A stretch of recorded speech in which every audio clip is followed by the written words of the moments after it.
Hello guys, welcome back to my channel Rimi Dutta's vlog. আশা করি তোমরা সবাই খুব ভালো আছো, আমিও ভালো আছি। চলো, নতুন একটা ব্লগে তোমাদের অনেক অনেক স্বাগত। চলো আজকে ভিডিওটা শুরু করি। কি কি রান্না করছি চলো তোমাদের দেখাবো।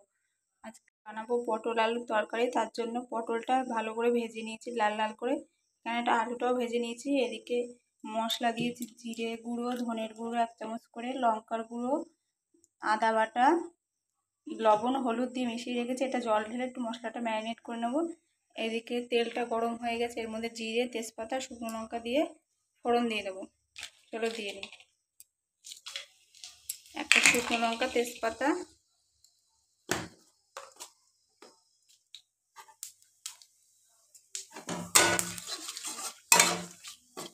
একটু লাল লাল করে ভেজে নেব। মশলাটা দিয়ে দেবো। মশলাটাকে ভালো করে কষিয়ে নেব।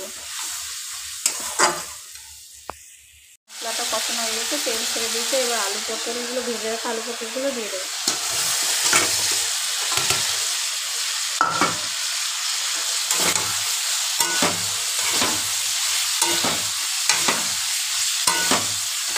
আলু পটলটাকে ভালো করে কষিয়ে নেব।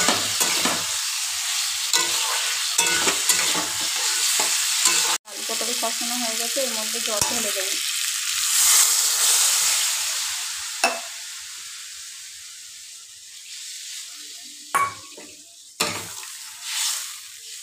এবার ঢেকে রেখে দেবো।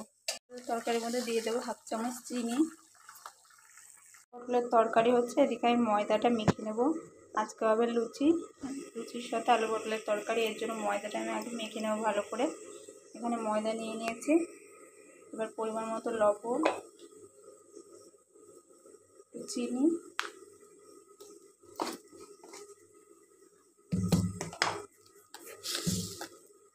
এক চামচ চিনি, একটু বেকিং সোডা দেবো। বেকিং সোডা,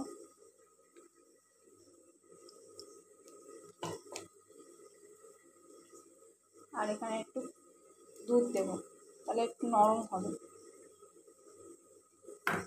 আর একটু দেবো সাদা তেল।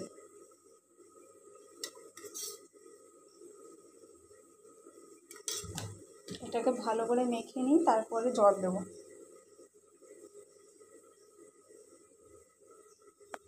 অল্প অল্প করে জল দিয়ে মাখবো।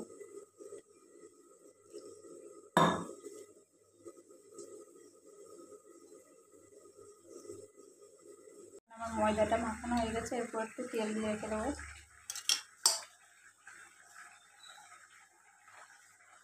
তেল দিয়ে আবার ঢেকে রেখে দেবো।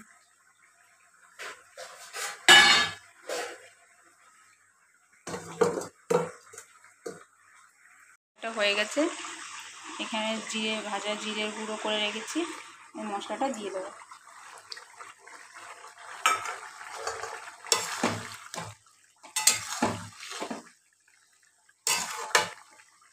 এর মধ্যে একটু গরম মশলা দিয়ে দেবো।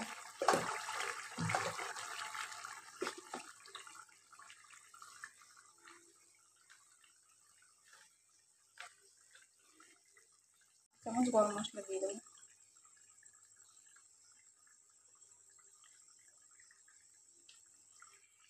তরকারিটা হয়ে গেছে। ভালো লাগলে অবশ্যই কমেন্ট করে জানিও। যদি ভালো লাগে like, comment, share and subscribe করে দিও। দেখা হবে নেক্সট ভিডিওতে। ততক্ষণ তোমরা ভালো থেকো, সুস্থ